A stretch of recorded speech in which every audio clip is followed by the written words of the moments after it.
Hey guys, welcome to the Healthy Relationships Resource Room. Today, we're going to be reading sentences out of context from this book. Page 1.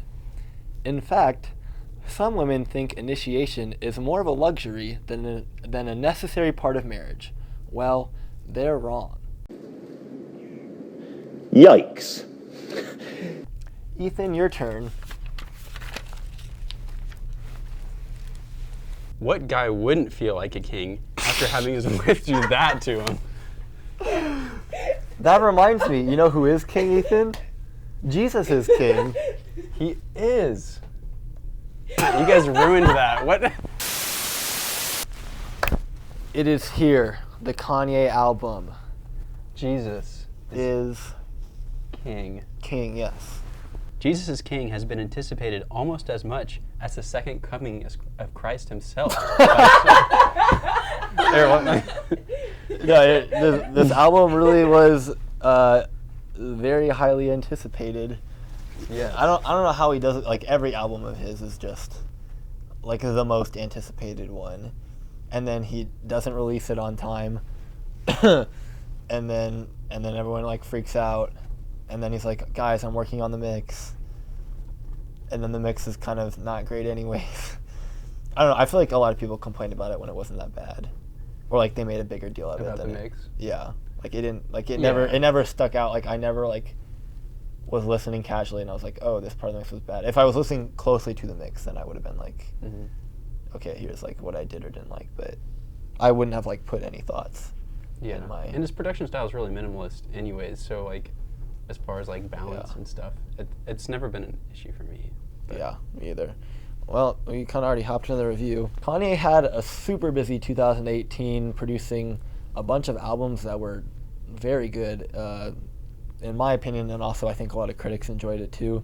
Just to name a couple, the Pusha T Daytona album, the album with Kid Cudi, Kids See Ghosts, and his own Ye. 2018 was just a really interesting year for him because of how much music he made at a really high level, but he was also being incredibly controversial like the whole year with the whole Donald Trump thing, yeah.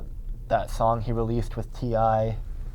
Yeah, it just seemed like every month or something happened. Yeah.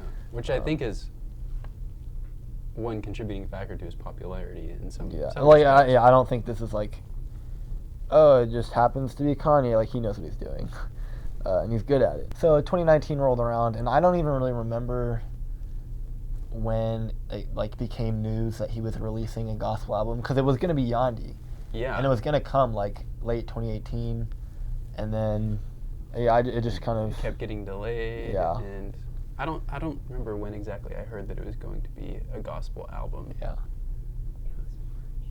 Well, thanks, Rachel. It was March. I've always known Kanye as a really culturally conscious artist, also a very personal one. So I was excited to see what he had to say in this next upcoming album, and also what he could throw together. I don't think I really knew what to expect. I didn't even like. Well, actually, I do remember. The only predictions I made was I was expecting a lot of like gospel samples, because that's one of his strengths. Is he's just really good at taking other people's stuff and making something really good out of it. Overall, the production ranges quite a bit. Of course, we get some truly gospel sounds with a lot of choirs and brass, to darker and upbeat hip hop timbres, and it's all distinctly Kanye. I feel like we just kind of said that it's all definitely his. Yeah, kind of minimalist at times, where there's just like one single thing, and then he just adds a lot of. Yeah, I wouldn't say minimalistic in the sense of like what like Hobo Johnson or Lord is doing, where they take advantage of space, but it's just like not a lot is happening. It's minimal, maybe. Yeah. If that makes sense. The distinction between those two. Yeah, and there obviously are some times where he kind of crescendos by adding different. Yeah, and I think that's one of my favorite parts of the album. One of the strengths is he's good at just layering things or pulling back instruments to still increase tension in a certain way. And while I do think he's really good at building and increasing tension, that also feels a bit of like not the downfall of this album, just like the part that bothers me a lot is, and we've talked about this before, is whenever an artist just like builds and builds and climaxes, and then it just like dissipates or ends in a really musically unsatisfying way. And overall, this album just kind of felt like I feel like the buzzword a lot of people are going to go to is like it's unfinished or was rushed. I don't know if I'll say that, but it definitely felt like he was kind of pulling punches, like he didn't complete certain ideas or just like builds like on Use This Gospel, probably my favorite song, but it just builds and builds and builds and then just ends with a loop. And I feel conflicted because I love how it sounds and I love the build, but then it's really musically unsatisfying. Some of them go places, and I feel like there's definitely this continuity to them, but other times I feel like ideas aren't really fleshed out fully, and it's... Yeah.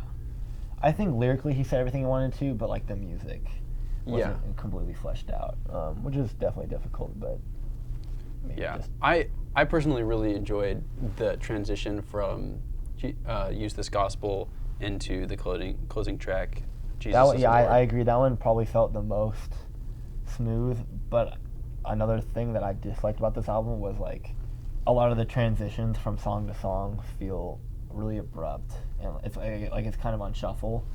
Like the transitions weren't very smooth, and it did kind of mess with my enjoyment level. I wasn't bothered so much by the transitions. I think a lot of times they were tastefully done.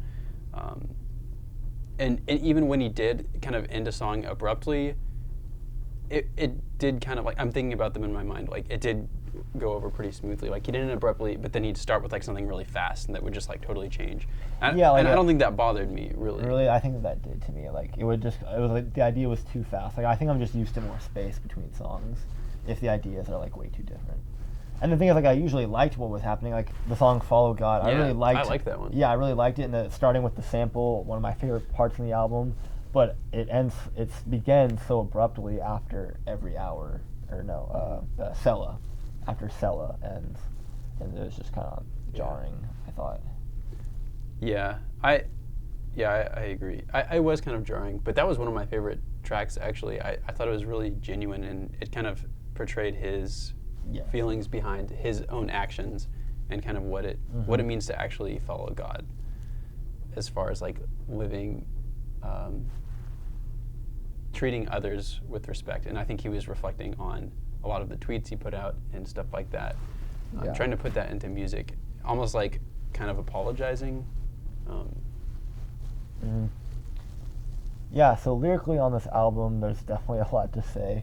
I think there's two distinct, not writing styles, but two categories of writing that I thought he did on this album. One where it is like that kind of more personal, any testimonial or confessional kind of stuff, where he's reflecting on his own life, and then the other category would be like a more gospel style, where it's just more general, praise and gospel kind of writing, where it's more generic, not generic, but just what song would Jesus is Lord, just something like that. In Water, when he just kind of over and over repeats like Jesus do this, Jesus do this, Jesus do this, and I hate saying it, but I disliked a lot of the gospel content, as opposed to his rapping and more personal stuff. Yeah. And I think I did want the album to be more confessional, more reflective on his personal life. And not just because it's Kanye and he has a bunch of drama to address and he's, done this with Trump and done this with Taylor Swift and all this stuff. I just think, that's kind of the best part of anyone who's come to Christ, is they can look back on their life and be really reflective and personal and say, I was a terrible person and this is what God did with it. And I think that's just one of the more enjoyable parts of listening to Christian music, is when someone gets really nitty-gritty and deep and raw into the emotions there, as opposed to just kind of blanket statement, generic Christianisms.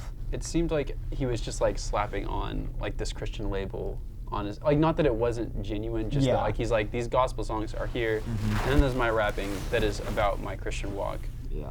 But there wasn't like a bridge between the two that I felt was really smooth, I guess. And I do want to say this though, because I feel like a lot of people are going to criticize him for having those Christianisms and kind of the cliches and the the lyrics aren't as deep or whatever.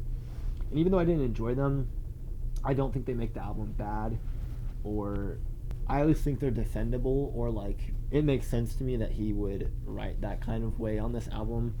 First, because I mean it is a gospel album. And I think the writing style matched the musical style perfectly, in my opinion. And then also, I think it's a fair kind of snapshot of someone who has just begun their walk with Christ, and they kind of cling on to those Christianisms because it's like new to them. It's like what they've just heard. Whereas to the rest of us, we've been hearing them since like kindergarten, Sunday school. So it's tired and old to us, but to him, I think it's a fair screenshot of someone who's just beginning their walk. So I didn't love it, but it made sense. It wasn't unbearable to me. Yeah. So I would say my favorite song lyrically was Hands On, where he talks about facing the devil in his past. He also goes on to talk about what Christians are saying about him now that he's releasing a gospel album. I think that was like one of the most interesting concepts on the album. I think it just showed a lot of personality, transparency, and awareness of where he is. He knows what he's doing. So it was definitely interesting. What did you enjoy production wise? I think my favorite thing about this album was a lot of the combinations of different styles. I feel like he did a good job generally of blending gospel with rap, and kind of throwing his own spin on it too. Like, he didn't just make this a gospel album with rap, he made it a Kanye album. And I appreciate his style. Sometimes it worked really well, other times not so much. To me, this album seems genuine. Or if it's not, I don't know if I care if it's genuine. I think it's still art and it's still good. And if he came back in a year, not really living the faith, I don't know. I keep asking myself the question: would it matter to me? Like, would this album still be true? Yeah. And I think every Christian should ask themselves that question. Does Christian art, if the artist isn't Christian, does it make the art not Christian? Does it still have meaning? I don't know. Yeah. But sorry, I totally just derailed that. But yeah, I really enjoyed the synth lines on some of the tracks, as well as lots of the horns and the choir. I think they added a really nice touch in addition to his creative sampling and clever lyrics on songs like Closed on Sundays. Oh, so we're going to talk about Closed on Sunday. Did you not like it? Did you? Did you like it? I could not get past that one lyric. I couldn't either. In the Motherland, Get Your Guns in that one? No. Or the Chick-fil-A No, one? okay. Closed on Sunday, Okay. you might Chick-fil-A. Okay, so I'm keeping this take. It's fine. The production was really dark and brooding. It was kind of a grimy bass, and we get this like really mysterious guitar plucking. And I was like, ooh, this is a good start. And then he hits us with the line, "Closed on Sunday, You're my Chick-fil-A." I think it's funny. Okay, And I appreciate it's it. hilarious. It's Kanye. But like, it's so tonally dissonant. Like, those lyrics are like funny, and then everything else about the song, even his delivery, the way he's saying it is like Just a joke.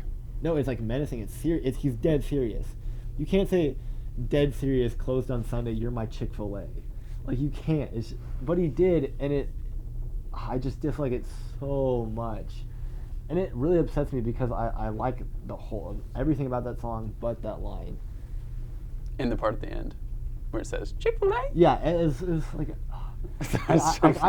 I try really hard to like make sure I approach things on this channel like as objective as possible, or like when I feel like I truly can say something is like objectively not good. But like I feel very confident saying that was just like not good writing. I didn't disagree. understand it.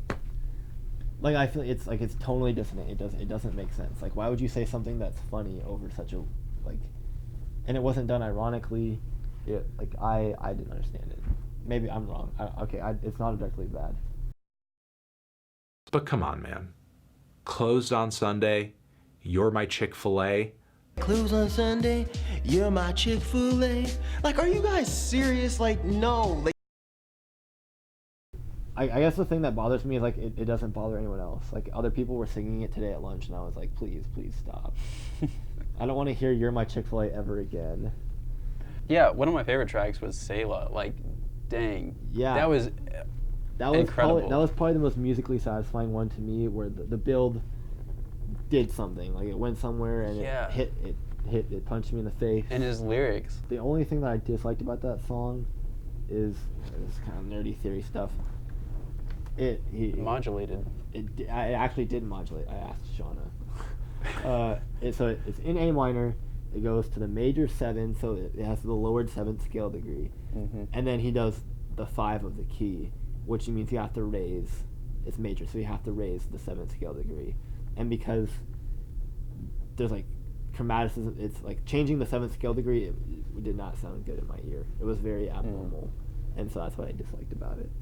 Wow.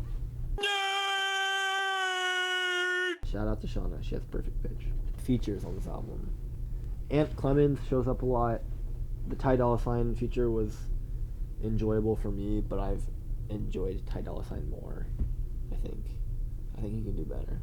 Uses Gospel was one of my favorite tracks on this album. It featured this beautiful, amazing sax solo. Beautiful.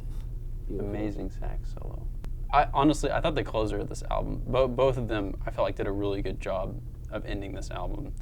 I mean, where there were a few tracks in the middle where it's like, I don't know exactly what he's saying with this. The opening and closing of this album, I thought, were really well done and well thought out. Okay, I liked them individually, but they felt really tacked on. Like it was like a gospel song sandwich. Maybe. They just felt so like different. But there's also gospel bread like, in the middle too. Yeah, there's gospel in the middle, but they just felt so like, I don't know, just tacked on, just like forced, not forced. Mm. But and the thing is, I really enjoyed them. Like the gospel, the Sunday service choir, really nice. I really liked the like, Jesus is Lord. But again, it felt really incomplete. But the brass section is so nice. I just wanted way more. Mm-hmm. I just wanted it to do something other than just do what it did. He needs to make longer albums. People need to make longer albums. What happened to like albums used to be like 50 minutes, like usually. It makes our job easier. Now they're like 20 minutes. That's not even an album. Make longer albums. Overall thoughts, Ethan. Overall thoughts. This is a good album. You should give it a listen if you haven't already. I feel like this is kind of weird. Like Kanye is just so strange, and he always does the most overtop things. And so this album kind of felt like under the radar by comparison, you know? Yeah. Like he didn't do anything like. But at the same time, it's not because it was incredibly popular.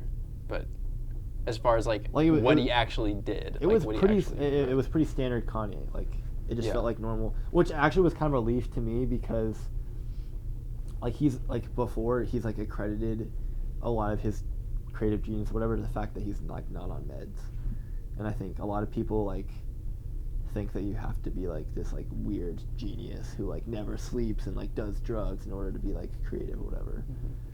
And that's kind of like the mold that Kanye has, like the archetype that he has like created for our culture. Yeah, and yeah, exactly.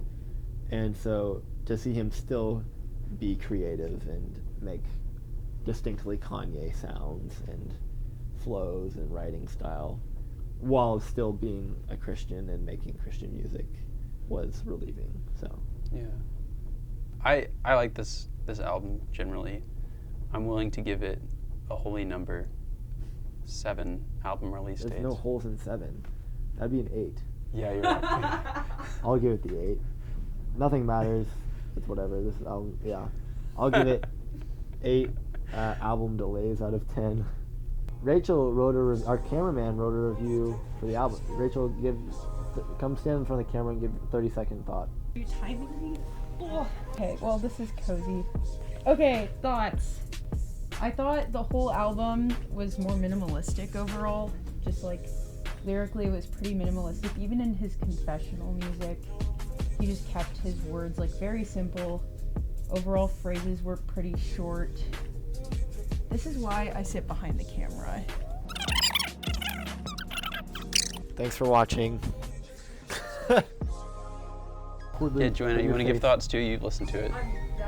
Oh, Rachel, problem.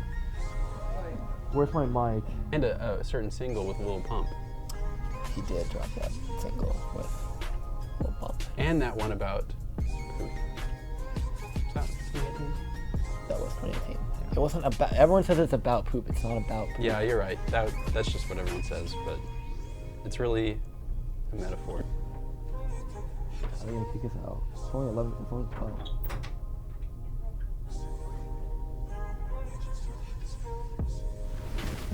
We're shooting. Okay, yeah, cool. Yeah, we'll put it in the back. Yeah. Thank you for include it too. Okay. Ninjas are kind of cool. I just don't know any personally. I mean, he's not wrong. You know when your wife makes you feel like a king?